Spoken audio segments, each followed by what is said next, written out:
স্বাগত ডিবিসি সংবাদে। আপনাদের সাথে আছি আমি শোভন শাহমিন দিশা। এবারে জানাবো খবরের বিস্তারিত।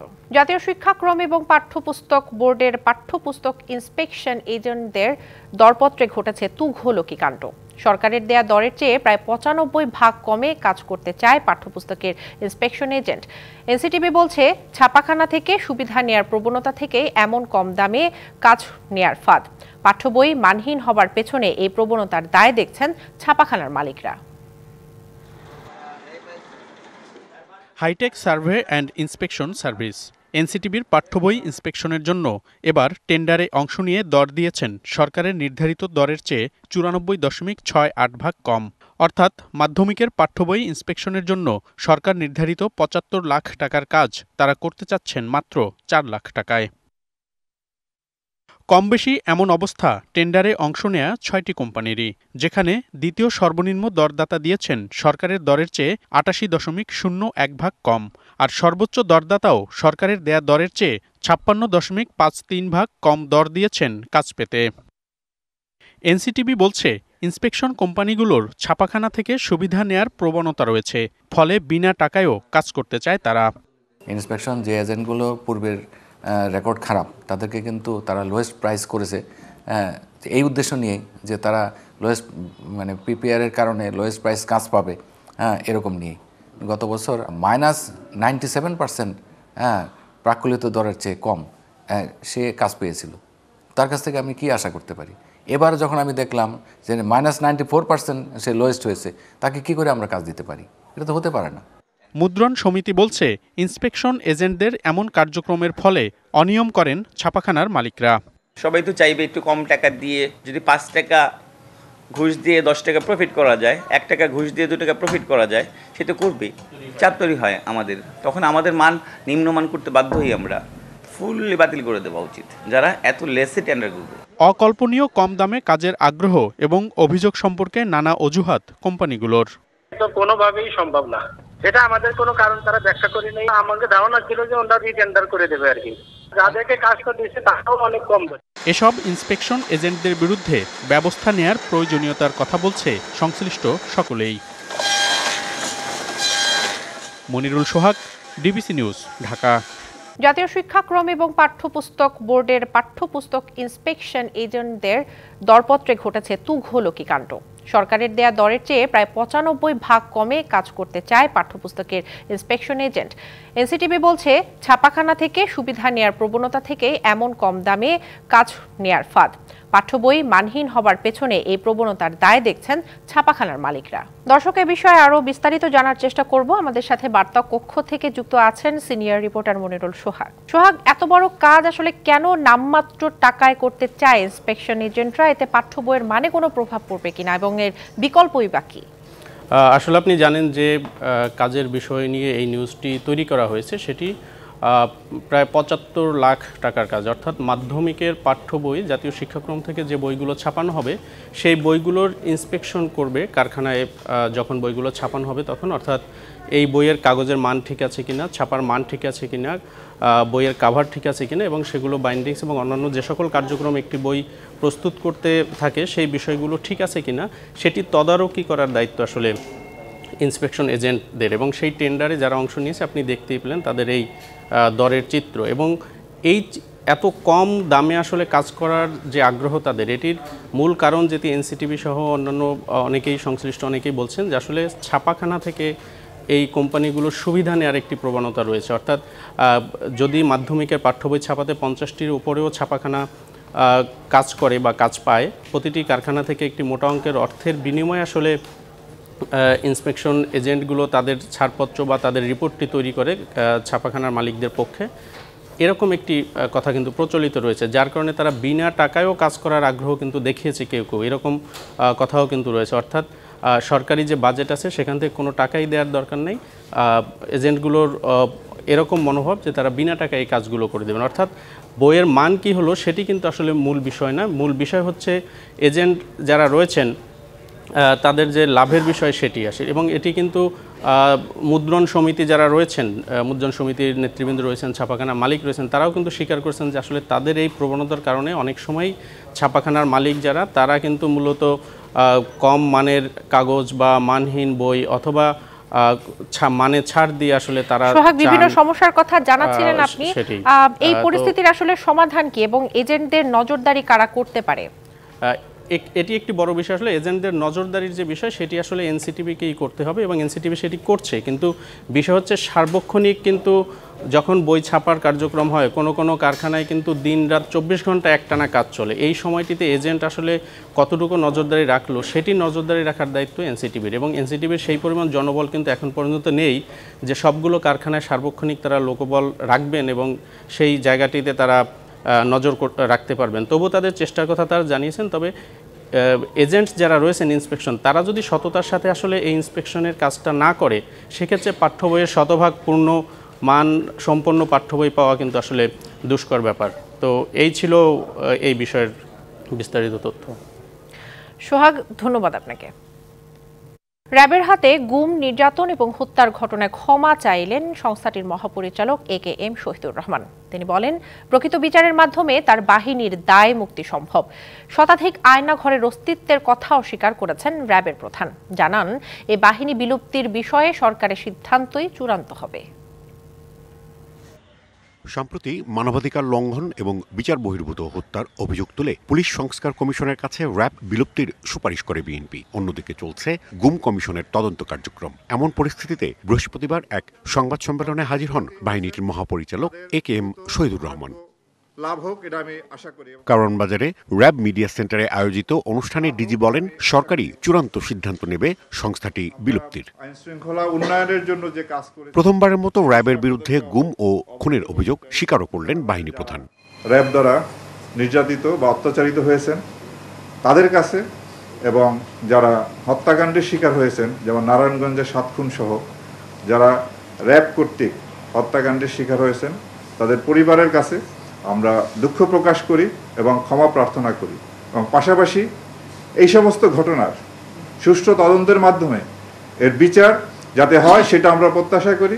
সুষ্ঠু নিরপেক্ষ তদন্তের মাধ্যমে আমাদের বিরুদ্ধে যে অভিযোগ আছে তার সুষ্ঠু তদন্ত হবে এবং এর বিচার হবে, এবং এইভাবেই আমাদের দায়মুক্তি সম্ভব। এক প্রশ্নে শতাধিক আয়নাঘরের কথাও স্বীকার করেন র্যাব মহাপরিচালক। বলেন, র্যাবের কেউ আইন হাতে তুলে নিলে ব্যবস্থা নেওয়া হবে।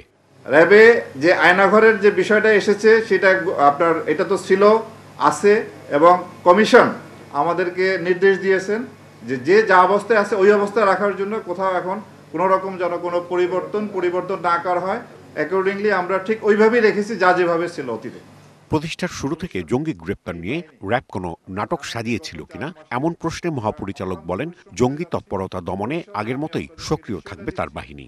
আমি যতদিন এই দায়িত্ব পালন করব বা আমার অফিসার যারা আছেন, র্যাব কখনো কারো নির্দেশে ভবিষ্যতে গুম করা, খুন করা, এটা হলো ফৌজদারি অপরাধ, এই অপরাধে কখনোই আর জড়িত হবে না, এই নিশ্চয়তা আমরা দিচ্ছি।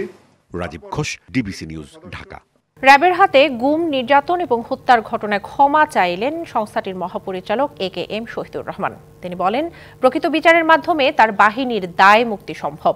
শতাধিক আয়নাঘরের অস্তিত্বের কথা অস্বীকার করেছেন র্যাবের প্রধান। জানান, এ বাহিনী বিলুপ্তির বিষয়ে সরকারের সিদ্ধান্তই চূড়ান্ত হবে। র্যাবের বিষয়ে আরো জানাতে বার্তাকক্ষ থেকে যুক্ত আছেন আমাদের বিশেষ প্রতিনিধি রাজীব ঘোষ। রাজীব, নারায়ণগঞ্জের 7 খুন সহ বিভিন্ন সময় নির্যাতন, অত্যাচারের কথা স্বীকার করেছেন র্যাবের মহাপরিচালক। শুধু তাই নয়, এসবের জন্য আজ ক্ষমাও চাইলেন তিনি। র্যাব পুনর্গঠনের যে কথা বলা হচ্ছিল, আজকের পর বাহিনীর পুনর্গঠনের কি প্রভাব পড়তে পারে বা এর ফলাফলই বা কি? আমি একটা বিষয় বলে রাখতে চাই যে আমাদের বিগত সময়ের যে বাহিনী প্রধানরা ছিলেন, এই র্যাব তো আসলে পুলিশেরই একটি ইউনিট, পুলিশের প্রায় 14-15টা ইউনিট আছে। আমরা আজকে এই রকম বাহিনী প্রধান হিসেবে এটা একটি বিরল দৃষ্টান্ত দেখলাম যে নিজেদের অপরাধ বা নিজেদের পূর্বের করা কর্মের জন্য দুঃখ প্রকাশ করা, এই রকম কালচারে আমরা অভ্যস্ত না। হ্যাঁ, মানে এটা একটা বিরল দৃষ্টান্ত স্থাপন করেছেন আমার কাছে মনে হয় যে তার এই অপরাধ স্বীকারের মধ্য দিয়ে র্যাবের যে পুনর্গঠন প্রক্রিয়া বা র্যাবের সদস্যদের যে মানসিকভাবে দৃঢ় করার যে প্রক্রিয়া, সেটা আমার মনে হয় অনেক দূরে গিয়ে গেল। কারণ দীর্ঘদিন যাবৎ গণমাধ্যম সহ আমরা যারা মাঠে কাজ করছি আমরা প্রায়ই কিন্তু এই সংবাদগুলি আমরাই প্রকাশ করেছি যে 7 খুনের সাথে সরাসরি র্যাবের কর্মকর্তারা জড়িত ছিলেন। বড় বড় মামলার তদন্তের গাফিলতি দেখেছি, বিশেষ করে ত্বকী হত্যা মামলা এবং সাগররুনি, মানে এই সাংবাদিক সমাজের দীর্ঘদিনের দাবি ছিল সাগররুনি হত্যা মামলা নিয়ে। সেটা দিনের পর দিন তারা মানে তারিখই পিছিয়ে গেছে, কোনো ইয়ে পায়নি। কিন্তু আজকে যেটি তিনি বলেছেন যে পূর্বের সকল অপরাধের জন্য এবং যারা ক্ষতিগ্রস্ত হয়েছেন, ক্ষতিগ্রস্ত পরিবার সহকারে সবার কাছে তিনি ক্ষমা চেয়েছেন। এই বিষয়টি আমার মনে হয়, আমার ব্যক্তিগতভাবে যদি বলি, আমি অ্যাজ এ মানে রিপোর্টার হিসাবে, যে এই মহাপরিচালকের এই বার্তা পুরো র্যাব বাহিনীকে এক নতুনভাবে পথ চলতে সাহায্য করবে। এবং একই সাথে তিনি কিন্তু এটাও ঘোষণা দিয়েছেন এবং খুব বলেছেন যে তিনি থাকা অবস্থায় কোনো কর্মকর্তা, কোনো সদস্য এই ধরনের ঘটনার সাথে কারো নির্দেশে তারা কাজ করবে না। তার মানে বোঝা গেল যে রাজনৈতিক চাপে, বা আমরা যদি নানাভাবে গণমাধ্যমে প্রকাশ হয়েছে যে রাজনৈতিক চাপে এটা করেছে, রাজনৈতিক চাপে ওটা করেছে, এই বিষয়গুলি থেকে এখন মুক্ত থাকবে, এটা আমরা মানে মানতেই পারি। এখন রাজীব, আপনি বলছিলেন র্যাব পুনর্গঠনের কথা। আপনি জানেন যে র্যাব বিলুপ্তির একটা দাবি করে আসছিল বিএনপি। আজকের দিনের পর, আজকে র্যাবের মহাপরিচালকের বক্তব্যের পর বিলুপ্তির বিষয়ে আসলে কি ভবিষ্যতে কি ঘটতে যাচ্ছে? না, বিলুপ্তি রাজনৈতিক দল হিসেবে বিএনপি চাইতেই পারে, যে কেউ চাইতে পারে, কারণ র্যাব বিলুপ্তির কথা অ্যামনেস্টি ইন্টারন্যাশনাল সহকারে বিভিন্ন ইশাকা, বিভিন্ন ব্যক্তি, বিভিন্ন সংগঠন র্যাব বিলুপ্তির কথা বলে আসছিল। কিন্তু প্রত্যেকটি দেশে, যদি আধুনিক বিশ্বে আপনি তাকান, প্রত্যেকটি দেশেই একটি এলিট ফোর্স থাকে, যাদের কাজ তথাকথিত আইনশৃঙ্খলা বাহিনীর যে স্বাভাবিক কাজ, সেই কাজ না, তারা একটু বিশেষ কাজ করে। বিশ্বে বড় বড় মামলার তদন্ত তারা করে, বড় বড় দুর্ঘটনায় তারা সামনে থেকে নেতৃত্ব দেয়, এই ধরনের কাজগুলি কিন্তু করে থাকে। বিএনপির এই দাবির প্রেক্ষিতে র্যাব মহাপরিচালক বলেছেন যে বিলুপ্তির যে পুরো বিষয়টি, এই পুরো বিষয়টি নির্ভর করছে সরকারের নির্দেশনার উপরে। মানে তিনি বলেছেন, মানে তিনি যতদিন আছেন ততদিন ঠিক তার মতো করে এই বাহিনীটি চলবে এবং জনগণের যেন কোনো রকম সমস্যা না হয় এবং জনগণের সুবিধার বিষয়গুলি তাদের মাথায় থাকবে। আর বিলুপ্তির পুরো বিষয়টি মানে একটা লাইনই তিনি বলেছেন যে পুরো বিষয়টি নির্ভর করছে সরকারের উপরে, আমরা সরকারের প্রতি আস্থাশীল এবং নির্ভরশীল।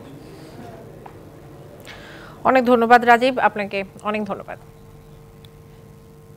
অবৈধ সম্পদ অর্জনের অভিযোগে সাবেক স্বাস্থ্যমন্ত্রী জাহিদ মালিক, সাবেক বস্ত্র এবং পাট প্রতিমন্ত্রী মির্জা আজম এবং সাবেক তথ্য প্রযুক্তি প্রতিমন্ত্রী জুনায়েদ আহমেদ পলকের বিরুদ্ধে মামলা করেছে দুর্নীতি দমন কমিশন। এ বিষয়ে আরো বিস্তারিত জানার চেষ্টা করব। আমাদের সাথে বার্তা কক্ষ থেকে যুক্ত আছেন আমাদের বিশেষ প্রতিনিধি আদিত্য আরাফাত।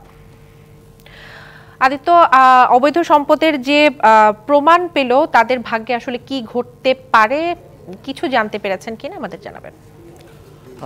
এটি তো আসলে সবেমাত্র মামলা হয়েছে এবং তাদের ভাগ্যে কি আছে সেটি আসলে এরপরে মামলা পরবর্তী তদন্ত আছে, তারপর তদন্তে প্রমাণিত হলে অভিযোগপত্র দেওয়া হবে এবং সেটি বিচারিক কার্যক্রমের বিষয়। তবে আমি আপনাকে যেটি জানাতে চাই সেটি হচ্ছে যে আজকে যে একজন মন্ত্রী এবং দুই প্রতিমন্ত্রী, অর্থাৎ সাবেক স্বাস্থ্যমন্ত্রী জাহেদ মালিক এবং সাবেক দুই প্রতিমন্ত্রী জুনায়েদ আহমেদ পলক এবং মির্জা আজমের বিরুদ্ধে দুর্নীতি দমন কমিশন মামলা দায়ের করেছে। এই তিনজনের মোট অবৈধ সম্পদ পাওয়া গেছে 155 কোটি টাকার, তিনজনের অবৈধ সম্পদ পাওয়া গেছে। এবং দুর্নীতি দমন কমিশন আজকে যে তাদের বিরুদ্ধে এজাহার দাখিল করেছে, সেই এজাহারে যেমন জাহিদ মালিকের সঙ্গে তার ছেলেকে আসামি করা হয়েছে এবং এছাড়া প্রতিমন্ত্রী জুনায়েদ আহমেদ পলকের সঙ্গে তার স্ত্রী আরিফা জেসমিনকে আসামি করা হয়েছে। এছাড়া সাবেক বস্ত্র পাট প্রতিমন্ত্রী মির্জা আজমের সঙ্গে তার স্ত্রীকেও আসামি করা হয়েছে। অর্থাৎ এদের বিরুদ্ধে যাদেরকে আসামি করা হয়েছে তাদের মোট সম্পদ দালিলিকভাবে প্রমাণ করা গেছে যে 155 কোটি টাকার অবৈধ সম্পদ, যেটি দুর্নীতি দমন কমিশন জানিয়েছে। এর বাইরেও প্রশ্ন থাকতে পারে যে এর বাইরেও তাদের সম্পদ থাকতে পারে। দুর্নীতি দমন কমিশন যেটি জানিয়েছে যে সম্পদ থাকতে পারে, কিন্তু তারা অনুসন্ধানে এই পর্যন্ত এই অবৈধ সম্পদ যেটি পেয়েছে 155 কোটি টাকার, তারা সেটি আসামি পক্ষ অর্থাৎ যাদেরকে আসামি করা হয়েছে এই অর্থের কোনো বৈধ উৎস পাওয়া যায়নি। এর মধ্যে 61,55,00,000 টাকা হচ্ছে জাহিদ মালিকের এবং তার ছেলের রাহাত মালিকের 11,84,00,000 টাকার যে সম্পদ পাওয়া গেছে সেটি তাদের যে বৈধ আয়ের সঙ্গে সামঞ্জস্য পাওয়া যায়নি, অর্থাৎ অবৈধ সম্পদ বলেছে দুর্নীতি দমন কমিশন। এছাড়া জুনায়েদ আহমেদ পলক এবং তার স্ত্রী আরিফা জেসমিনের বিরুদ্ধে যে 19 কোটি টাকার সম্পদ তাদের যে বৈধ আয় রয়েছে সে বৈধ আয়ের বাইরে যে 19 কোটি টাকা দুদক বলেছে সেই 19 কোটি টাকার বৈধ কোনো উৎস পায়নি, তাই দুর্নীতি দমন কমিশন তাদের ধারায় মামলা দায়ের করেছে। এছাড়া সাবেক বস্ত্র পাট প্রতিমন্ত্রী মির্জা আজম এবং তার স্ত্রীর বিরুদ্ধে 2 মামলায় অর্থাৎ স্বামী এবং স্ত্রীর বিরুদ্ধে 72 কোটি টাকা অবৈধ সম্পদ পাওয়া গেছে। এটাও বৈধ উৎস পাওয়া না যাওয়ায় মামলা দায়ের করা হয়েছে। দুর্নীতি দমন কমিশনের কাছে আমরা জানতে চেয়েছিলাম যারা বাদী আছেন এবং আজকে পরবর্তী ব্রিফিংও হয়েছে, সেই ব্রিফিংয়ে আমরা জানতে চেয়েছি তাদের সম্পদের যে আপনি আমাদের জানাবেন যে এই তালিকায় তো আরো অনেকের নাম থাকার কথা রয়েছে, আরো কারো কথা বলা হচ্ছে কিনা এবং তাদের বিষয়ে আসলে কি সিদ্ধান্ত নিবে দুদক? এটি মাত্র আপনি জানেন যে গতকালই দুদক দুর্নীতি দমন কমিশনের চেয়ারম্যান ডক্টর আব্দুল মোমেনের নেতৃত্বাধীন কমিশন যোগদান করেছে এবং আগস্ট পরবর্তী সময়ে দুর্নীতি দমন কমিশন প্রায় 200 আওয়ামী লীগের মন্ত্রী এমপির বিরুদ্ধে প্রভাবশালীর বিরুদ্ধে অনুসন্ধান শুরু করেছিল এবং সেই অনুসন্ধানের ভিত্তিতে ধাপে ধাপে তারা বিভিন্ন প্রমাণ সাপেক্ষে তারা মামলা দায়ের করবে। আমি একটু তথ্য জানাতে চাই, দুর্নীতি দমন কমিশনের কার্যক্রম কিন্তু চলমান রয়েছে, বিভিন্ন কার্যক্রম, যেমন নতুন করে বিদেশ যাত্রা নিষেধাজ্ঞা জারি করা হয়েছে। সাবেক রেলমন্ত্রী মুজিবুল হক, সাবেক পররাষ্ট্র প্রতিমন্ত্রী শাহরিয়ার আলম সহ সাবেক মন্ত্রী আমিরুল হোসেন আমু সহ এরকম হেভিওয়েট বেশ কয়েকজনের বিষয়ে আজ বিদেশ যাত্রা নিষেধাজ্ঞা জারি করা হয়েছে। এছাড়া দুর্নীতি বিরোধী আরও কার্যক্রম চলমান থাকবে বলে দুর্নীতি দমন কমিশনের পক্ষ থেকে জানানো হয়েছে। তো এই ছিল আমার কাছে তথ্য। আদিত্য, ধন্যবাদ আপনাকে। ভারত পাকিস্তানের মধ্যে কিছু ইস্যুর জন্য সার্ক সক্রিয় হচ্ছে না এমন মন্তব্য করে প্রধান উপদেষ্টা ডক্টর মোহাম্মদ ইউনূস বলেছেন, 2 দেশের সমস্যায় অন্যদের প্রভাবিত করা উচিত না। South Asian Association for Regional Cooperation অনকোলজির SFO প্রতিনিধিদের সাথে বৈঠকে এই মন্তব্য করেন অন্তর্বর্তী সরকারের প্রধান। বৃহস্পতিবার সকালে প্রধান উপদেষ্টার বাসভবন যমুনা থেকে ভিডিও কনফারেন্সের মাধ্যমে বৈঠকে যুক্ত হন তিনি। দক্ষিণ এশিয়ার দেশগুলো সার্ককে সক্রিয় করে তোলার মধ্য দিয়ে লাভবান হবে বলেও মন্তব্য করেন ডক্টর মোহাম্মদ ইউনূস। চলতি বছর বিশ্বের সাংবাদিকদের জন্য সবচেয়ে ঝুঁকিপূর্ণ দেশগুলোর একটি ছিল বাংলাদেশ। গণমাধ্যমের স্বাধীনতা এবং গণমাধ্যম কর্মীদের সুরক্ষায় কাজ করা আন্তর্জাতিক প্রতিষ্ঠান রিপোর্টার্স উইদাউট বর্ডার্স RSF এর বার্ষিক প্রতিবেদনে তথ্য উঠে এসেছে। এতে বলা হয় 2024 সালে পেশাগত দায়িত্ব পালনের সময় বাংলাদেশে 5 সাংবাদিকের মৃত্যু হয়েছে। আইনশৃঙ্খলা বাহিনীর দমন পীড়নেই তাদের মৃত্যু হয়েছে বলে জানায় RSF। প্রতিবেদনে উঠে আসে, চলতি বছর সাংবাদিকদের জন্য সবচেয়ে ঝুঁকিপূর্ণ ছিল যুদ্ধবিধ্বস্ত ফিলিস্তিন। ইসরায়েলের হামলায় গাজায় প্রাণ হারান 16 সাংবাদিক। গাজার পর চলতি বছর সাংবাদিকদের জন্য সবচেয়ে বিপজ্জনক দেশ ছিল পাকিস্তান। সেখানে 1 বছরে 7 সাংবাদিক নিহত হয়েছেন। এরপরে রয়েছে বাংলাদেশ এবং মেক্সিকো। আর চলতি বছর বিশ্বজুড়ে পেশাগত দায়িত্ব পালনের সময় নিহত হয়েছেন 54 সাংবাদিক। ঋতু হিসেবে শীতকাল আসতে বাকি আর 3 দিন, তবে এরই মধ্যে শীতের দাপট শুরু হয়েছে দেশ জুড়ে। উত্তরাঞ্চলের রাতভর ঘন কুয়াশা সহ বইছে হিমেল হাওয়া। 2 দিন ধরে শীতের বাতাস লেগেছে রাজধানী ঢাকাতেও। 15 ডিসেম্বর থেকে দেশে মৃদু শৈত্যপ্রবাহের আভাস দিয়েছে আবহাওয়া অধিদপ্তর। অগ্রহায়ণের 27 তারিখ, বাংলা ক্যালেন্ডারে শীতকাল শুরু হতে বাকি 3 দিন। তার আগেই হিমশীতল বাতাসে কাবু দেশের উত্তরাঞ্চল। রাতভর ঘন কুয়াশার সাথে ঝরছে শিশির। 2 দিন ধরে শীতের বাতাস বয়ে যাচ্ছে রাজধানীতেও। বৃহস্পতিবার গোপালগঞ্জ ও চুয়াডাঙ্গায় সর্বনিম্ন তাপমাত্রা রেকর্ড হয়েছে 10.2 ডিগ্রি সেলসিয়াস। দিনের বেশিরভাগ সময় সূর্যের দেখা না মেলায় যানবাহনের গতি সীমিত হয়ে পড়েছে। শীতে ভোগান্তির শিকার হচ্ছেন শ্রমজীবী মানুষ ও খেটে খাওয়া মানুষ। অতিরিক্ত শীত পড়ছে, তার কারণে আমরা কাজে যেতে পারছি না, কাজে কামে আসছি, ঘুরে চলে যাচ্ছি। এই ঠান্ডায় আমাদের গাড়ি ঘোড়া চালানো খুব সমস্যা হচ্ছে, ভাড়া ভুতু লোকজনও কম বেড়াচ্ছে। বাজারে কোনো লোকজন নেই, দোকান খুলে সে মাছি মারা মতন বসে আছে। বুধবারের চেয়ে নওগাঁয় তাপমাত্রা কিছুটা বাড়লেও রাত এবং সকালে ঠান্ডা বাতাসে জুবুথুবু মানুষ। ভোর থেকে ঘন কুয়াশার কারণে মহাসড়কগুলোতে হেডলাইট জ্বালিয়ে যান চলাচল করতে দেখা গেছে।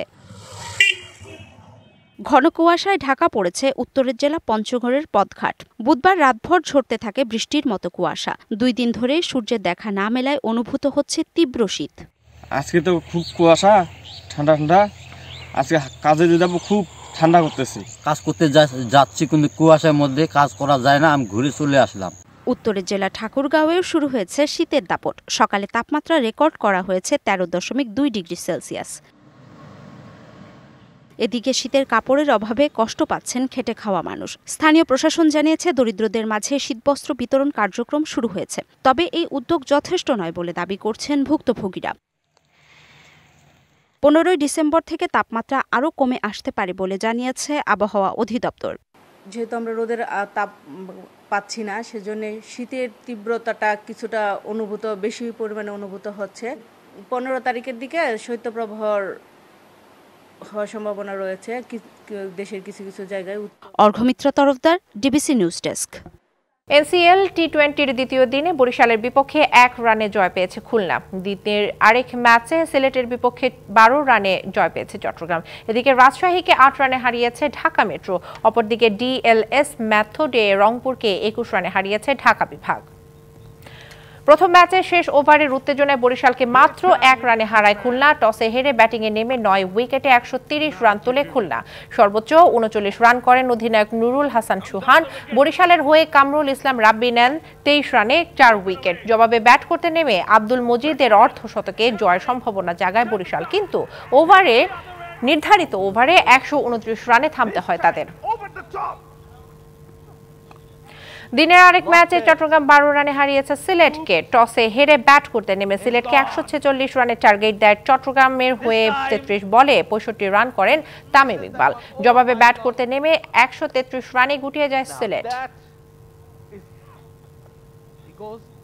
আরেক ম্যাচে রাজশাহীকে 8 রানে হারিয়েছে ঢাকা মেট্রো। টসে হেরে ব্যাটিংয়ে নেমে রাজশাহীকে 162 রানের টার্গেট দেয় ঢাকা মেট্রো। জবাবে ব্যাট করে 154 রানেই গুটিয়ে যায় রাজশাহী বিভাগ। বিফলে যায় ফরহাদ রেজার 60 রান। অপর ম্যাচের ফল হয়েছে ডিএলএস মেথডে। রংপুর 21 রানে হারিয়েছে ঢাকা বিভাগকে। শুরুতে ব্যাট করে রংপুরকে 140 রানের টার্গেট দেয় ঢাকা। ব্যাট করতে নেমে 112 রান তোলার পরই আলোক স্বল্পতার কারণে কপাল পড়ে ঢাকার। ডিবিসি সংবাদে এই ছিল এখনকার মতো। ডিবিসি নিউজের সংবাদগুলো পড়তে ভিজিট করুন dbcnews.tv আর ভিজিট করুন ডিবিসি নিউজের ফেসবুক পেজ এবং ইউটিউব চ্যানেল। ডিবিসির সঙ্গেই থাকুন।